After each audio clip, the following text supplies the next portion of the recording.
Folks in North Louisiana are gearing up for one of the tastiest festivals of summer, the Ruston Peach Festival. There are plenty of peaches, but many for the festival are coming in from out of state this year.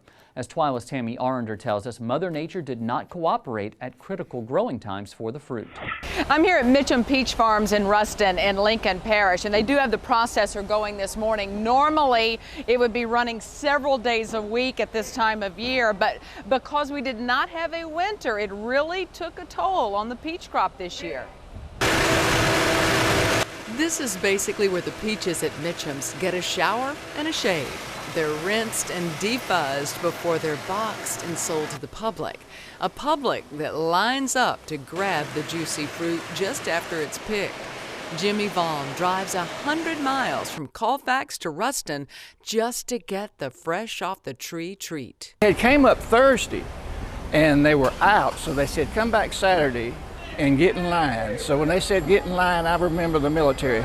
Long lines. Right now we've picked a total of 71 boxes since we started picking back in May, and we ought to be picking 100 boxes every other day right now. Joe Mitcham says it's slim pickings this year because Louisiana had such a mild winter. The peaches require at least 850 chill hours. That's hours below 45 degrees. Instead of the 850 required, we ended up with about 350 this year and 500 last year. So that tends to make the trees shed a lot of the fruit off. Mitcham has downsized his operation from around 340 acres at one time to just 10 acres this year.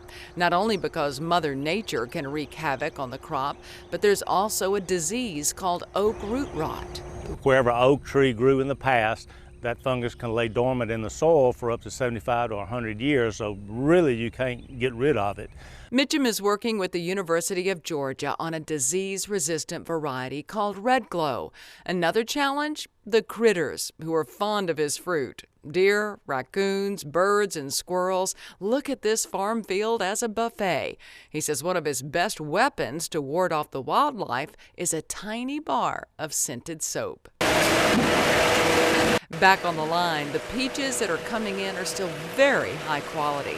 Mitcham says his priority is to pick varieties that are prettier to the palate than the eye. Growers, they choose a big, pretty peach for market appeal, but one of our best tasting peaches doesn't look very pretty, and we had to convince the public that it was a good peach, but we choose varieties that have a lot sweeter flavor than just eye appeal. And he's definitely convinced Jimmy, who wasn't about to wait till he got back home to take his first bite.